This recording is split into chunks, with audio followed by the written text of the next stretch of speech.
Each and every కండిషన్కి different kind of taping ఉంటుంది.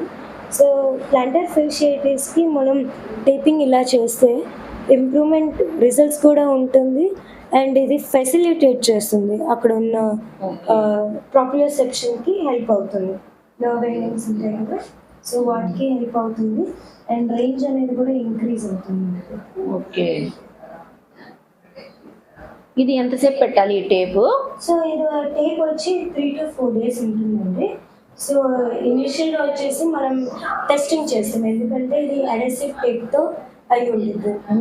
So కొంతమందికి స్కిన్ సెన్సిటివిటీ ఉన్న వాళ్ళకి ఎలర్జిక్ రియాక్షన్స్ ఉంటాయి. ఓకే, సో మేము ఫస్ట్ టెస్ట్ చేస్తాము, 24 hours చూస్తాము. విదిన్ 24 hours విదిన్ 2 hours ఏమైనా ఇరిటేషన్ ఇచ్చింగ్ ఉంటే సో ఇమీడియట్గా ఆయిల్ అప్లై చేసి తీయాలి.